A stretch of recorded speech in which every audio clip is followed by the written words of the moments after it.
A man getting bit by an alligator and he screams. Okay, quiet. Hey, quiet. Sit down, short me. Ow! No, not an owl. A real scream of pain.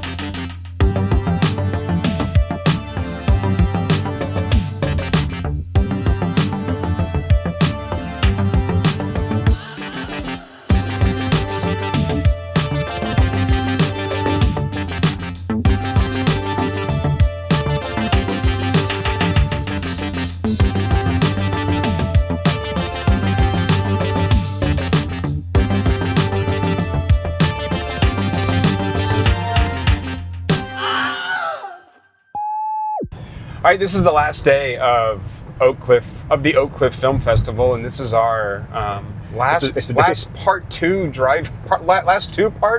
driving while screaming. It's a day for. I feel like it's going to be a tough day. I do feel like it's going to be a tough day as well. I feel like there's going to be a lot of mumbling and tripping over words and. Right. Yeah. just general confusion. Just in general, it feels like it's going to be a lot. And I mean, like I said, it's a day for rejoicing, but also a day for tears. Like, I'm sad that it's leaving, but fuck, it's. I don't know. I think it's also that it's in July, and I understand like they've got a lot of like. It's weird because we kind of bemoan Dallas-Fort Worth as not having a lot of opportunities, but we do. They're just, and when they happen, they're scattered about, right? So like, it's hard to. Like this, so they have to pick a date, is what I'm trying to say. Yeah. And being in the middle or the late June, early July is literally the worst time. And I know we're inside and we're in a darkened theater, but that place is not meant to hold hundreds and hundreds of people. No. Even though it can, the capacity is fine. The bottom theater is a 650 seat theater, so it's possible. It just gets to be a lot. And when both theaters are like packed on both sides of it. It's just, and the lobby's not very big, right? And even if we do go up to like the special people lounge, it's pretty small. And even for you, there's no respite, right? Because it's loud in there, and then when you leave, it's hot, it's crowded, right? There's no shade, right? Because you're on this like a concrete jungle out in Oak Cliff. So anyway, it's a great festival. Please come. But you have to think also, that like no one else does this like we do, to be quite honest. I mean, there's very few people that just sit here and like punish themselves for 4 days straight. But again, I mean, I think this is part of what the festival going experience should be, especially I think for us, right, who consider whatever kind of media you want to consider us. I think we see it as our kind of job and responsibility to see as much as we can and talk about as much as we can. Right. And if that means for a few days, right, this is all we do, then so be it. Right. And you know what? Tomorrow I'll recover and it'll be fine. Right. But I mean, I just think that should be part of the thing. I don't think that if you're going to call yourself any kind of media or critic, you should be like, I'm only going to pick and choose. Right. You should go and try to understand the whole experience of a festival like this. Right. Especially, I think this level of festival, which we really appreciate, but is still a small to mid-level festival, right? And so going along with like the time of year this is, you have to imagine that the organizers are looking, where are we in the least amount of competition with other types of festivals? I mean, we had Cannes in May, right? Yeah. And then we've got, I mean, the fall festivals are huge, right? Yeah. You've got the New York Film Festival, you've got TIFF, right? You've got the super exclusive Telluride. Right. You've got all of those like in the fall. So you can't really have this. Right. I mean, combating, and you've got to get out of South by, and also you need to have this after South by because then you're close proximity wise. Right. Yeah. I don't, again, and Fantastic Fest, although this is not Fantastic Fest, and I think Fantastic Fest has kind of grown beyond like what you and I would even consider trying to, because again, like it's so big and it's 2 weeks and it's just a different vibe, like where you can't get, I mean, like even if you get tickets, you can't get into screenings, which I think that's just not something that I'm overly interested in doing. It's like trying to hustle for every scrap that No. they trickle down to, they would trickle down to us. No, yeah, right. I mean, if we're going to try and hustle for something like that, I feel like it's going to be a different echelon. Yeah. And I think, absolutely. Yeah. and I think, I'd rather be Sundance or TIFF. Or, right. And I think, I mean, I know that a lot of cool stuff comes out of Fantastic Fest, but it's still a fairly genre-heavy thing. It is. Yeah. And, absolutely. And I would much rather have the kind of breadth of diversity that we get at a festival like this. Right. Where we might get some genre things, but really we're kind of all over, right? Right.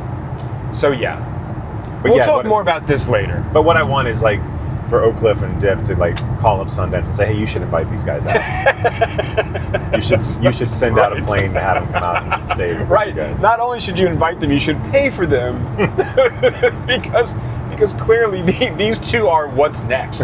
Right. These two aging white guys. Right. We're on the cusp. What's next? Along with the regular, podcasting, they do a thing called driving while screaming every day. It's the craziest of the thing. festival. It is bizarre, and also no one's done it before ever. And they've upped their game now. They're driving to and talking about what they're driving to the festival. We decided to do it two-parters because we figured that we're not punishing everyone nearly enough. so much content. Our small but solid cadre of listeners. You guys should reach out more. Yeah, absolutely. Yeah. Come say hello. Holler at us. Drop us a line. Tell us what you're thinking. All right, so let's talk Sinners. Right. I don't know. You want to bring up the IMDb plot line of Sinners? So we saw Sinners back when we were doing Diff, which feels like if we've been listening, you think the Diff is still going on because I'm still posting interviews. Well, that's how many we did, though. Right, but that's how much we worked Diff. I think is that we're the only ones talking about it still. Do you think 3 months people later. appreciated how much we worked during Diff? I think the people that we talked to did. No, I think James probably does. Yeah. I mean, even if he doesn't listen or he sees us. He sees us working. Right. Anyway, here's the Sinners logline. Trying to leave their troubled lives behind, twin brothers return to their hometown to start again, only to discover that an even greater evil is waiting to welcome them back. Okay. So this is the new kind of Ryan Coogler, Michael B. Jordan flick. Film du jour. IMAX flick. Right. And we saw this in 70 millimeter IMAX, so we saw it on film in IMAX, which... The way God intended. The way God, yes. And I would say, I know that sounds snobby, but if it were to ever come around again, which I think that it should, I think this should be, and this is what we talking about when we were at the theater, is that there should be staples of IMAX screenings that are not specific to something like Thunderbolts or Mission Impossible, which I know Mission Impossible had IMAX scenes in it, although I didn't see it in IMAX, but I know that there was. I know Final Destination, Bloodlines had IMAX specific scenes, and I'm fine for all of that, but I do think that if you're showing Lilo and Stitch or How to Train Your Dragon or and if they don't have anything that's specific, I think there should be good rotating IMAX films that are always kind of in play at those places. Yeah. And I think Sinners and things like Oppenheimer, there should be those types of films that utilize the format, because Sinners does it so well. Their moments, their IMAX moments in Sinners really makes me kind of reluctant to watch it on a computer screen, even though I want to go back and I have not. I rewatched it at home. Did you? Yeah. And it's a different vibe, obviously. Right. But it's one that you really, really feel. Right. I'm with you. And if you haven't seen Sinners, rush out, stop listening, go see it right now. Which pretty much I think everyone has. Yeah, I think so too. I'm really glad that it did really well. Coogler is almost a home run hit every single time he's at bat. So it's weird, and I'm not saying even just film wise, but just from a perspective of just box office. He's kind of the James Cameron in that sense, where he's and I know he doesn't get Cameron type budgets, but it was weird that everyone was going how can we give him $80 million to make a vampire movie? Right. And then and a black vampire. right, which is the real narrative, right? Right. Is how can we give a black director who wants to own the rights to his own film? He's going to ruin Hollywood with this, and it's just that's obviously fucking nonsense. Well, and there was a real kind of, how do I want to phrase this? I think the media narrative, the kind of corporate narrative, the studio narrative, the pushback against Coogler was almost accusing him of being uppity. Right, yeah. Right, and saying like, oh, who do you think you are that you can like do this, which is a ridiculous thing. I mean, and again, I think it even if it's not out and out racism, it's these like passive like microaggressions that just show the kind of racial bias. Right. I mean, still to this day, directors and even like the press after the opening weekend had these like racial coded headlines. Well, the opening day is like how it didn't make $80 million the first second that it showed. Sure, it like, did well, but let's see if people will go see it tomorrow and see how it fares. I mean, what a ridiculous headline, and like no other film is getting that headline, no matter what. I know this is not Sinners talk, but I mean, when did we become so enamored with box office numbers? I know it's been a long time standing, but like, why do we continue that? Why do we allow ourselves to continue that thread of like, this film is good because people went and saw it, and this film sucked because people didn't go and see it? Right. And I know this is a ridiculous question to ask, but I don't understand, like, why do we immediately judge art on how commercially successful it is? I mean, that first thing out of the gate. Yeah. Like, I don't understand. This is a good painting, but I don't know if anyone will buy it. Right. I mean, because we commodify everything. I mean, this is how we, again, right? Like, I mean, as we've talked about with like late stage capitalism, this is how we try to justify things as like, oh, it made money or people will buy it. And I think that's a ridiculous way to judge good or bad. And with all of these factors in terms of box office, right? I mean, as you just lamented, a couple days ago about not leaving things on screens long enough, not having enough screens open, or not finding more places to show these things. And how can you accurately judge box office anyway?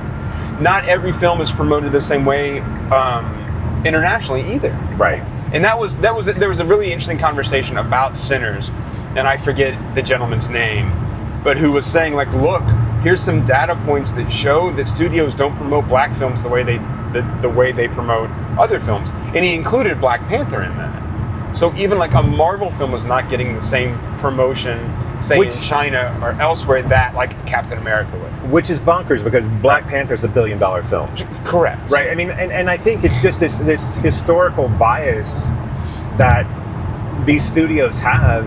Oh, well, overseas they're not going to go see black films, which is patently false. I mean, it's just. But also, if you don't give them the chance, they're definitely not going to go see it. Right. So, and this is the same argument with like, and I'm sort of making a leap in parallels here, but it's sort of the same argument with like women's sports. When you're like, well, no one watches women's sports. Like, well, you don't put it on TV. Right. I can't possibly like, if you see don't, it. like, and it's getting a lot better now, and you're seeing ratings that are just incredible. Right? I mean, like the recent numbers with the WNBA, are really impressive and really incredible. And you're like, oh, so if you give people the opportunity to watch these things, they will watch them. Like, so when you're trying to make that comparison of apples to apples, you can't, because they're not marketed the same way. Right? They're not given the same opportunity. And it's the same thing with like the films. So back to Sinners. Yeah. So Michael B. Jordan plays a pair of twins, the Smoke twins. Smokestack twins. Smokestack, yeah. Yes. Whose real names are Elijah and something else with an E, and I forget. So. Right. I forget too.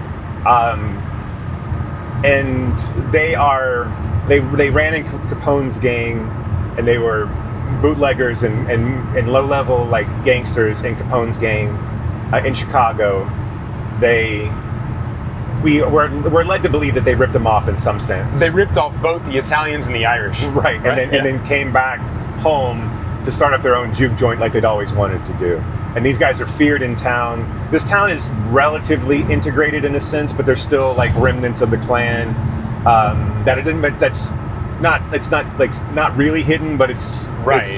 It's underground and sort of in the background, right? Right. But I mean, this town is integrated, but I love how they show it kind of like split down the middle. Right. So like, on Main Street or wherever, you have this kind of, division on either side of the street, and there is some crossover, but not a lot. Right. And so we watched them through the first part of the film. Set up their juke joint, like throw money around and get everything ready, get their musicians and their young cousin who's a guitar player. He's incredible in this film, by the way. He's amazing. The music in this film, which I'm sure we'll get to, is just brilliant. They find Delroy Lindo, who also fucking amazing in this film. He's so good. Like everyone really is. Delroy Lindo with his these past couple big roles for him and Defy Bloods in this, Jesus. Right. Yeah. I mean, it's crazy. And so they open up the juke joint and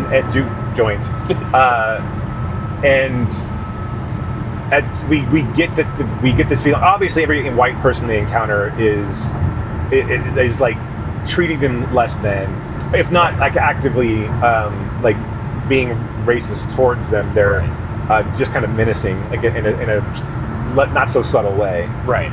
We also get this indigenous, which I think is a brilliant plot device. This indigenous group that's chasing this kind of unspoken evil that's going across the land.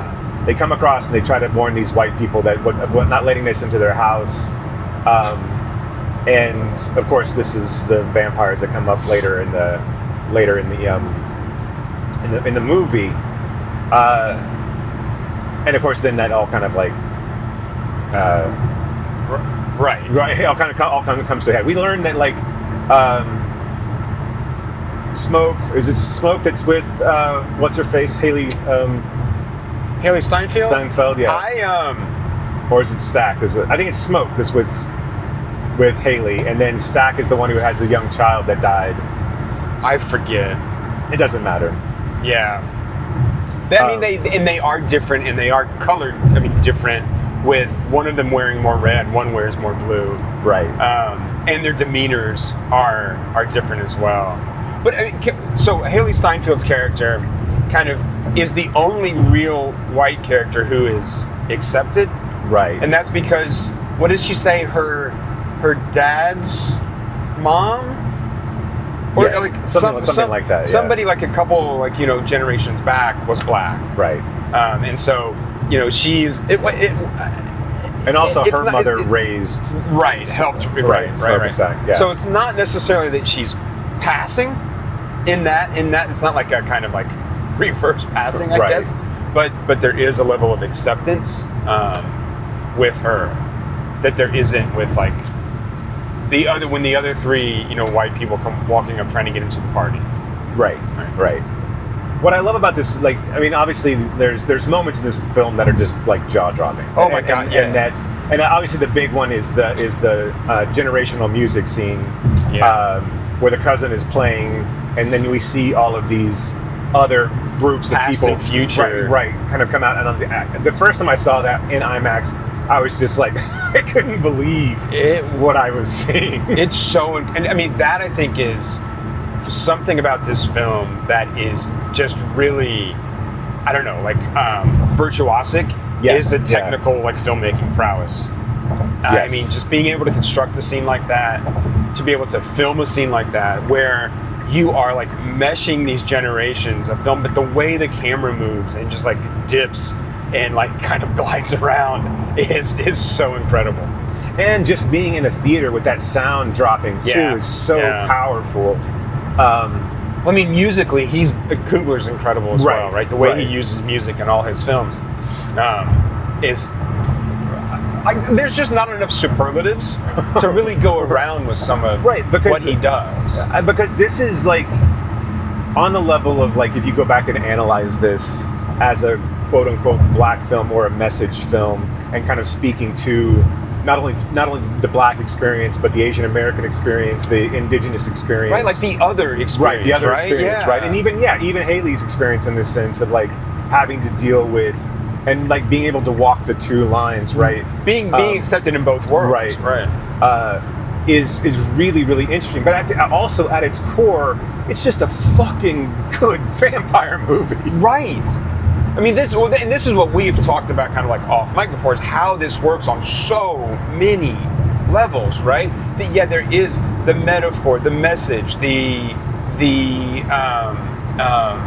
touching on like current day politics and socioeconomic issues, the virtuosity of it all. But then, right, then we also get this incredible vampire movie. And clearly he, watched From Dusk Till Dawn. I mean, like, and I know this is not, and like there's like people telling us, ripping it off. This is ridiculous. I would think Tarantino would come to you and tell you that this is a better film than From Dusk Till Dawn. Of course, right? Yes. But that moment where they're all fighting and the let's eat scene in From Dusk Till Dawn is mimicked here. Yeah. But I also think that like,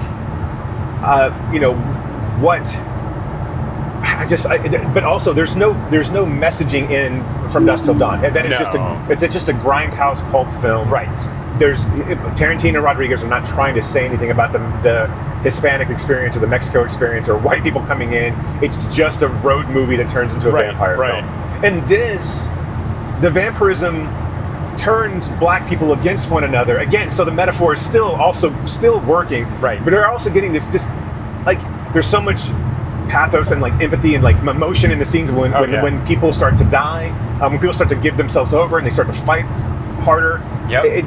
There's just so much going on, and then when they cut to the kind of the regrouping scene with the vampires outside before they really come in, or well, I guess it's not before they come in, but like I guess it is. It's before the Let's Eat scene, and they're all dancing and kind of singing that Irish folk tune or folk song, and they're all dancing, and like Michael B. Jordan's out there like just fucking looking jacked as fuck and like dancing. Like there's so, like all of them, and I don't forget the actor who's the main vampire. Jack O'Connell. Yes, Jack O'Connell. He's so good as well. Yep. And like so menacing and so I mean like just plays that role so perfectly. Like the acting is all superb. And if this, I know it comes out early in the year. If this is not up for everything, every single thing. If this doesn't sweep, I can't imagine looking at the slate what's going to top this. And like, I know we've got a PTA film coming out. We just had Wes. I don't think Wes is going to really tick any boxes for anybody because it came and went too. And it's not anything new from Wes, really. It's not really. I mean, I could see Del Toro or his supporting actor or Sarah getting a nod. But I mean, like this should be like we should just be saying, why are we even having the award season? Sinners should win everything, right? Well, and I said to you when we walked out of the theater, I'm like, I'm going to be hard pressed to see a better film this year, right? Because because it literally has everything, and there hasn't been a film like this, and I don't know how long. Like there hasn't been like we've talked about perfect films before, but like that have also been art house films or like that's spoken perfectly to us. Right. This should be a film that if you're just not some blatant racist, should fucking knock your socks off. Right. This is one of those like blockbuster type films that everyone goes to see. We talk and we can all take something different away from this film. We talk about films that like today's films don't have any sort of longevity. No one talks about them after the first 3 years that they're out, kind of thing. This has to be one that we will be talking about on its 10th anniversary, its 20th anniversary. Absolutely. We should be watching this forever because it just stands up. It's so well constructed. Well, here's the thing: like if you're going to talk about films like Avatar, I mean, as like innovative and like standing kind of this like test of time or whatever, if that's what you believe, then like this film needs to be in that same conversation. Yeah, because it is a mainstream film. It is a film for mainstream audiences, right? That just ticks every box that you want in a movie like this. Right. It's got action. It's got pathos. It's got a message. It looks amazing, right? It's got stuff for the technical nerds. It's just got it all. Yeah, I mean, like if you're just a music lover, it's got it's got an incredible score and soundtrack. If you're interested in black cinema, right? I mean, it's And here's the thing: the conversation should never ever exist that says, "Why are they giving this much money to Coogler? Ever again? Why is Coogler getting to own his own films? Why are we questioning anything that he does?" I don't care if he has a flop or not. It should never be the case. We should be basically saying, "Here's a check. Write whatever you want on it, and make whatever film you want, and please do it in perpetuity. We will always be with you." It's going to be really shitty if he does have a movie that doesn't like live up to expectations.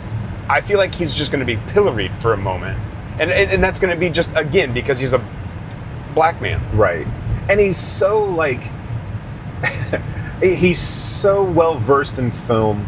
I mean, like the guy is a movie lover and a film lover's like wet dream when it comes to directors, because he is like a more technical and a more well-versed version of Tarantino. Yeah. Like, and again, I'm not saying he's making the same type of films, but he is that guy who's come up and is more educated, can speak better.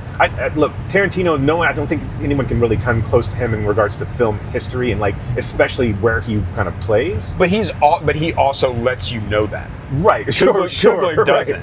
Right. Coogler doesn't. I mean, but I think like that's the big difference is that.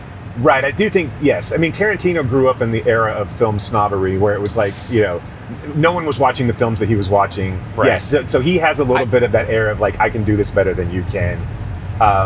And I think it's gotten worse as the years have gone on. And as he's gotten older. Right.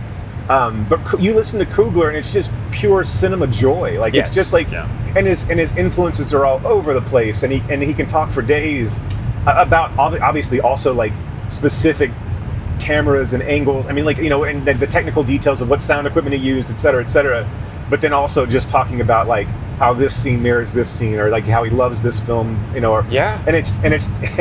it's across the board. It's so good. He's so much fun as a person. Like, it's hard not to root for him. And but you don't even taking all that away, this is just an amazing film, and really one like we haven't seen in I don't know how long. Yeah. Like, I mean, like, you, as much as people like gush over Villeneuve, like, I don't like, you should be. I mean, like, I know like Coogler did Marvel, right? But Villeneuve is now. I mean, he's a franchise guy. Right.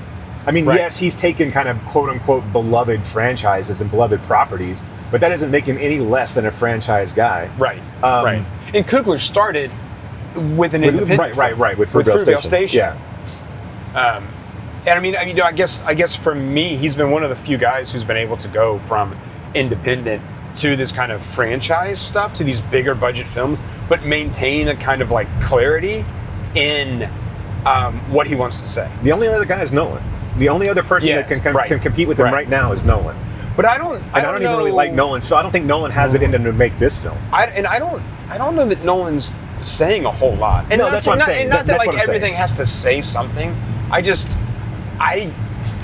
tend to find, a lot of films more interesting when you are trying to connect with the actual outside world, right? When you are trying to sort of like look through things a different way. No one's done more for the short-term memory loss community than Nolan. You're right. And I don't know how So I don't know why you're discounting. I don't know how I couldn't have brought that up. I apologize. I don't know why you're discounting to everyone in the short-term memory social community. Responsibility. So what were we talking about? That's why you come to the Wilhelm, baby, is for those really, really well-timed jokes. Yep, we got them all. Absolutely. So yeah, I mean, and just to touch on like the vampirism and how that kind of works as a metaphor. I mean, this idea of these executives, these vampires, these white guys who come in, and what they want is they want the cousin's music, right? They want their music, which I think is a wonderful sort of like nod to cultural appropriation, but also just like these guys are bloodsuckers, like literal bloodsuckers, right? And I mean, you can look at that as I mean, a big portion of the white community just wants to take, right? Just wants to take and not acknowledge, and also so here's I think where the real courage in Coogler storytelling is that once the vampire's defeated, That's not the end of the story. Right. Right. Right. The end of the story is the person that sold them the slaughterhouse that they put the juke joint in has intended all along to come back and rob them of their money, to basically kill them, you know, with impunity and steal their money. And little did they know that these guys are ex-military, ex-gangsters, and like Michael B. Jordan and Stack is not going to fuck around. Right. And so he's prepared. They know all this. They're smarter than all these guys, all these fucking backwoods, you know, Klansmen from is it in Louisiana? Mississippi. Or Mississippi, right. And he just fucking lays waste. And that so in a movie that is a vampire movie that we have, you know, had this huge moment where music kills the vampires, right? I mean, essentially, right? The guitar and the silver, I don't know what that part of the guitar is called, but that silver portion of the guitar and that type of guitar that has a silver spinny thing. Because it's kind of like a dobro. Right. I mean, I'm not a guitar player. So they smash it over the main vampire's head, and they all kind of vaporize. And then the sun comes up, and they all But they all burn. But Stack is now having to deal with his brother being a vampire. Right, a vampire. Well, we think that he's dead, but spoiler alert, he's not. He's not dead. Neither is Haley. They've both been able to escape. They hang out with Buddy Guy. They hang out with Buddy Guy, which I'm all for Buddy Guy being in whatever movie Buddy Guy wants to be in. And I think that's a cool nod too. And you know, he talks about going to Chicago. Right. And Buddy Guy is a Chicago institution. Yes, so that's great. And so Stack goes back to almost realizing what's happening. He goes back to this, you know, I guess he never leaves, right? They just kind of pull up. He stays. He knows. He understands that he needs to go get his cache of weapons because these guys are coming back for him, and he just starts to fucking. He just kills them all. You know, I don't know what the gun is, but it's like a big old Tommy. It's like a bigger like Tommy it's like some sort of like 50 millimeter, like, you know, but like it's badass. It's a huge gun, but it looks small in Michael B. Jordan's hands. Right, and like if he's not nominated again, what the fuck are we doing? Right. I mean, if he's not nominated and really doesn't win, what the fuck are we doing? Right. I'm with you. It's like I feel like this is one of those times where everyone should just decline their nominations and they like this. This. Like we're we appreciate this, but if I win, I'm giving it to him. I'm like, we're gonna like change the vote. Yeah. That's my only concern is I feel like this might be too much of a popcorn film to gather enough respect. That's ridiculous. But I think that's ridiculous. I do too. I mean, that's my only concern. But I guess in the grand scheme of things, I think this, like, I cannot imagine we see a better film. Like, no. And you know, I haven't yet. Right. And there is not, like, we talk about like how Tom Cruise is trying to, you know, save cinema single-handedly. This is a film that people should see in theaters, right? Yeah. This is, and they have been. And they have been. Yeah, it's done well. So that's good. That's good. So keep going, folks. And so now we're outside of Texas theaters, so it's time to go see more movies. End our screening for a few hours, for a long set of hours. Yeah, but then we'll be back for the ride home, part 2 of the last day of the Oak Cliff Film Festival. So so we'll talk to you then. Bye. See you guys. You have been listening to Why Does the Wilhelm Scream with your hosts, Brock and Jason. If you liked today's episode, do us a favor and rate, review, and subscribe in whatever application you use to consume podcasts these days. You can reach us by visiting whydoesthewilhelmscream.com. If you are in the DFW area, we would love to see you at a Fort Worth Film Club event. You can learn more about those and find a full schedule at fortworthfilmclub.com. And you can learn about my foundation and how we are trying to foster the next generation of film lovers at realhousefoundation.org. That's REEL housefoundation.org. Till next time.